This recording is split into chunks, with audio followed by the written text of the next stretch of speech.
go home. Well, hello everybody. Hello. It's another great day to be alive in America.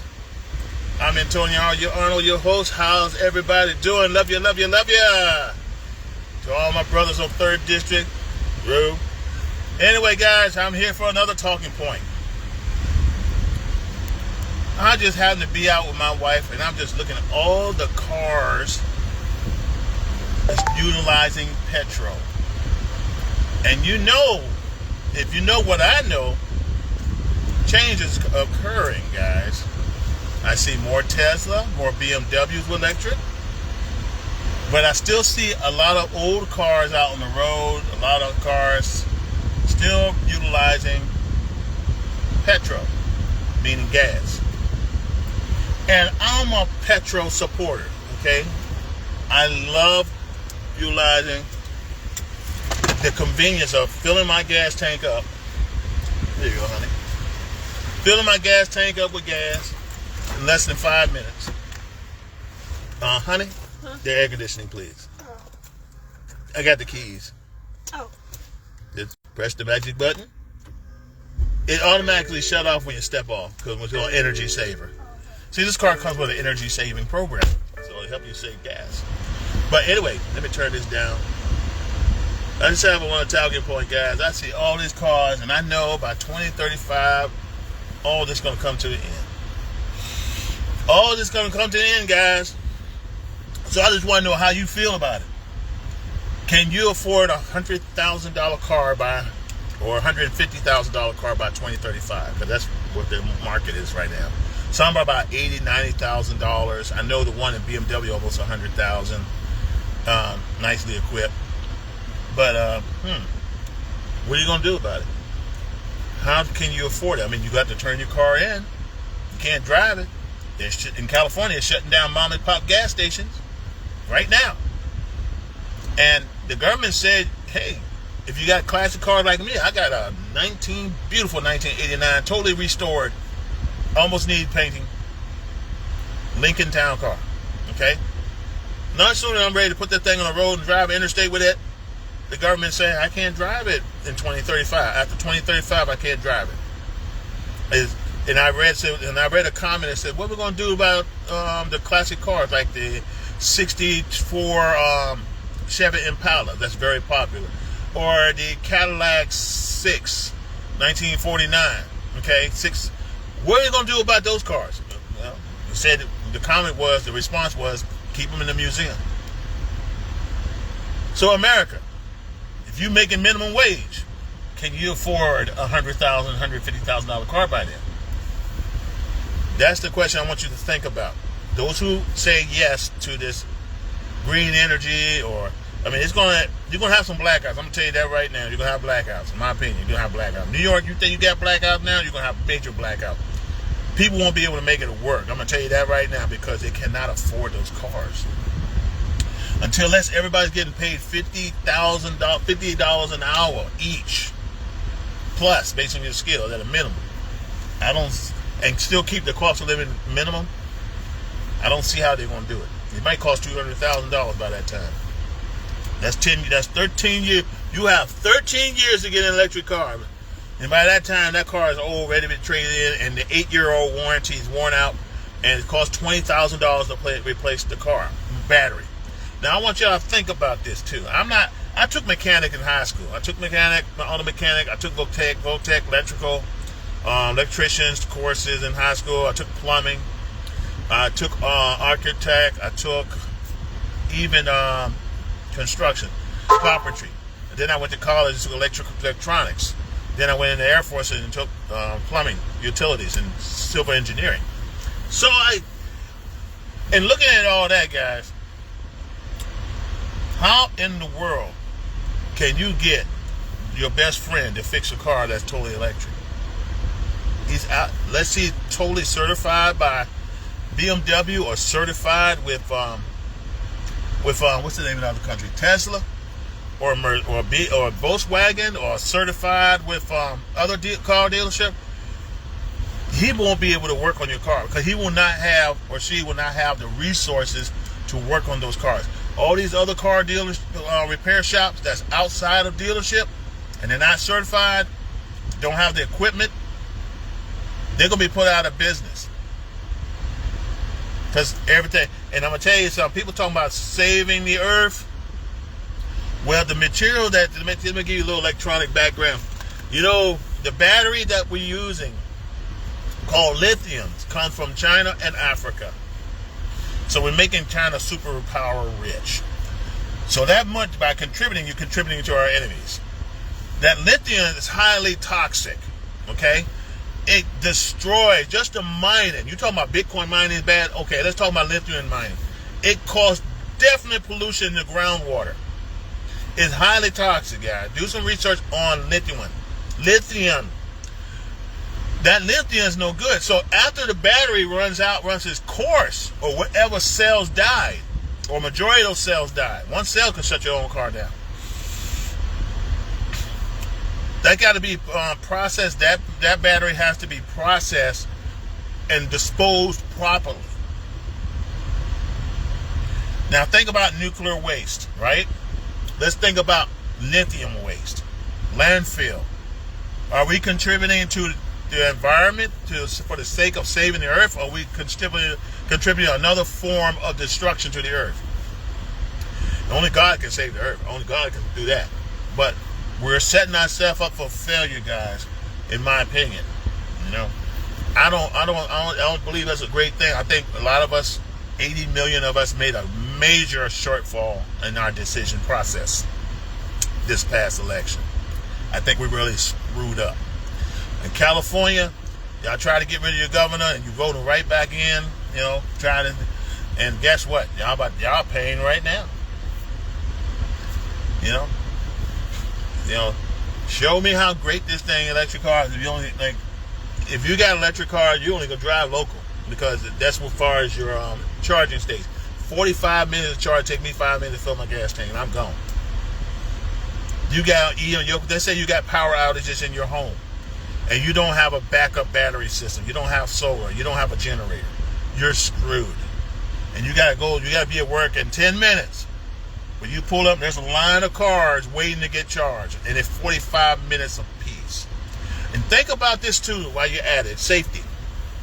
You see guys shooting in gas stations, robbing people in the gas station.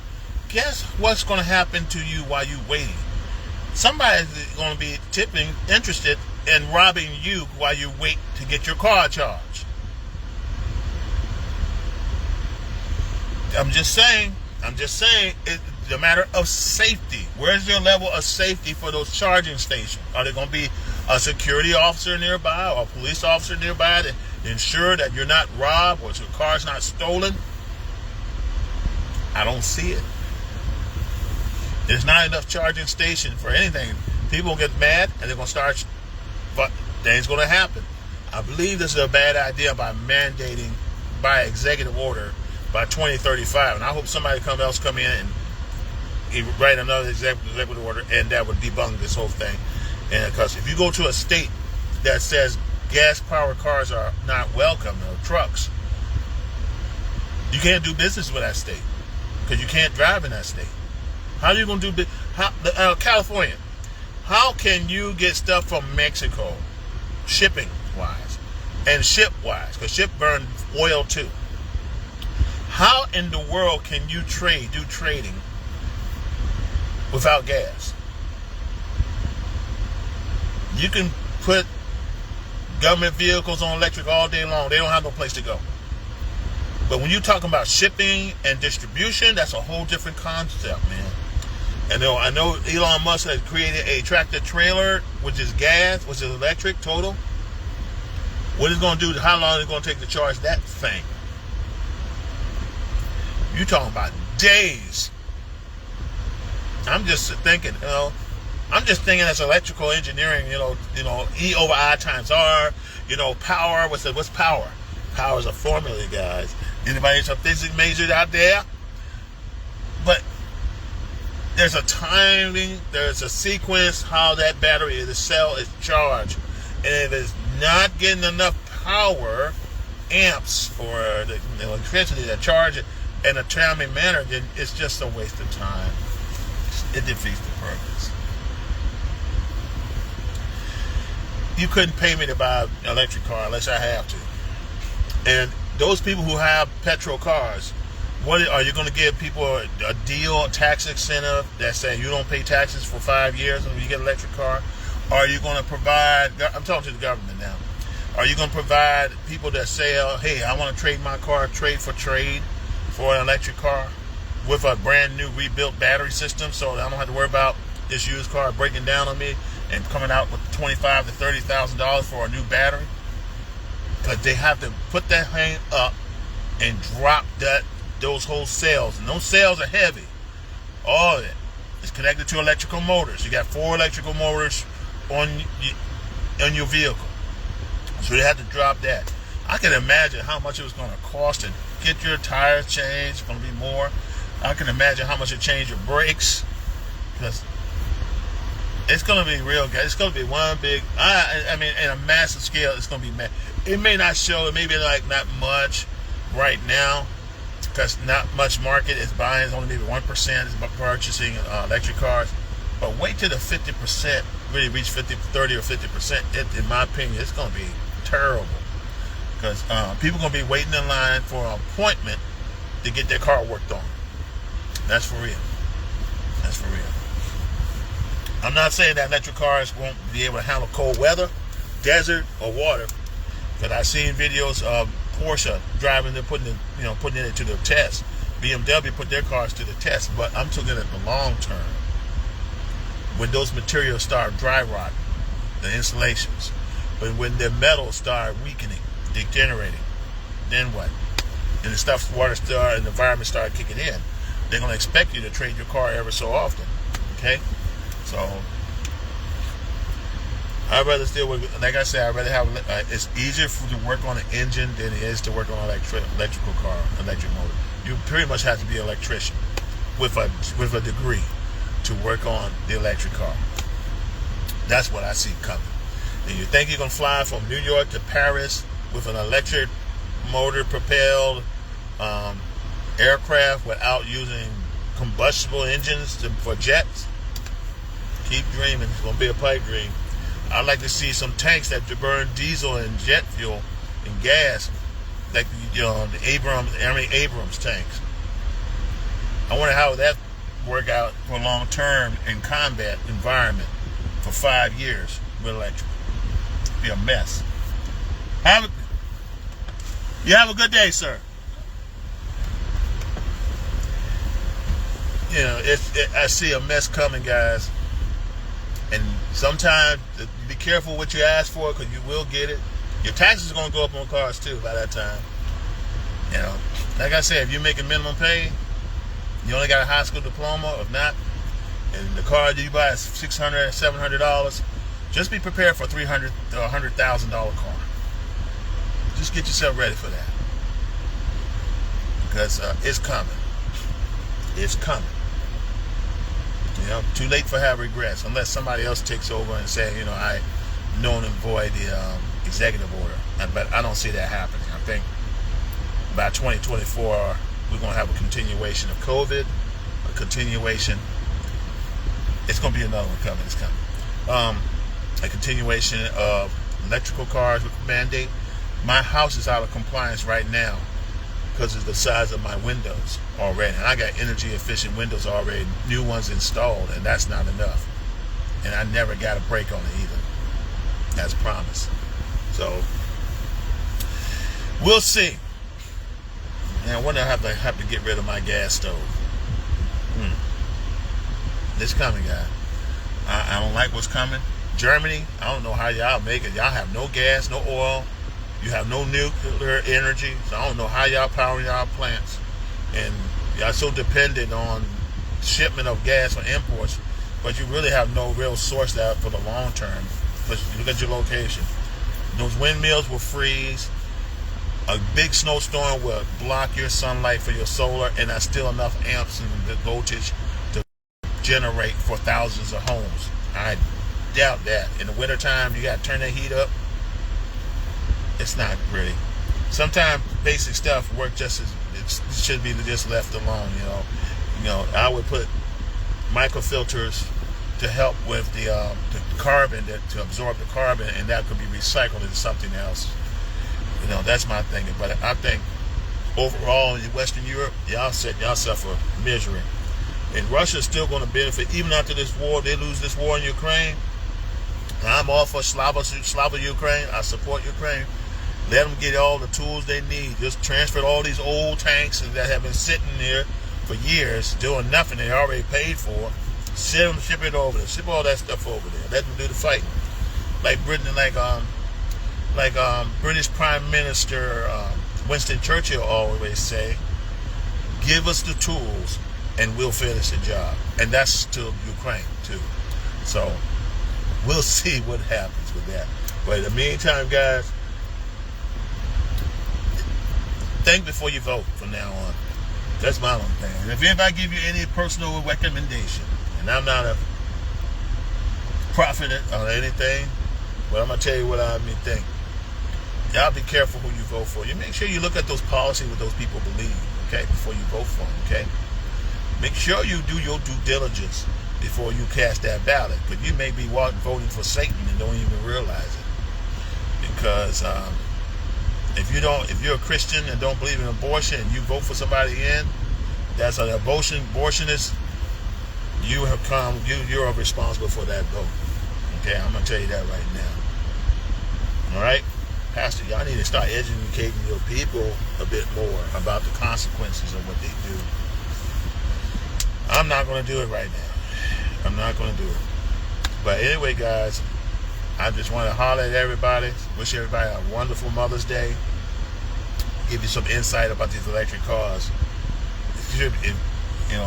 I don't see hardly enough charging stations. Still plenty of gas stations. Plenty of the structure that we have right now. Infrastructure is not ready for 2035. We got 10 years to get ready for 2035. Okay, 12 years actually, and I don't see it's going to happen. It's going to be so expensive. You're going to see your income tax return dropped, and you're going to see, in my opinion only, your taxes shoot up, state, federal, local. And the prices that you pay, because they're going to have to pay higher taxes, these guys here, you're going to pay for it at the shopping, at the register. That's what I see what's going to happen. Sound like a great idea, but it's not long term. It's not a great. Maybe before as that supplement, like these supplements, insurance or supplement food, pills that you take, supplements. That's all that these windmills are, a supplement to what we already have. Think of what's going to happen once you shut down those oil gas burning power plants. You shut down those nuclear plants. We got one right not far from here. You shut that. Go ahead and shut every last one of them down. And I'll tell you one thing. You're not going to be happy. The economy is going to crash, in my opinion. Because everything is driven by electricity. It's going to crash. And I don't believe in chopping down a whole forest to put solar forest out there to replace it. Because you're creating another massive extension of the earth by doing that. So, something to think about. Anyway, guys, happy Mother's Day to you all. God bless you. I hope like, share, subscribe, share if you like. If not, I'm fine with it too. Not many people do that, but it's all good. Anyway, Slava Ukraine, Slava America. God bless you. We'll talk to you later. This is Beast Mode.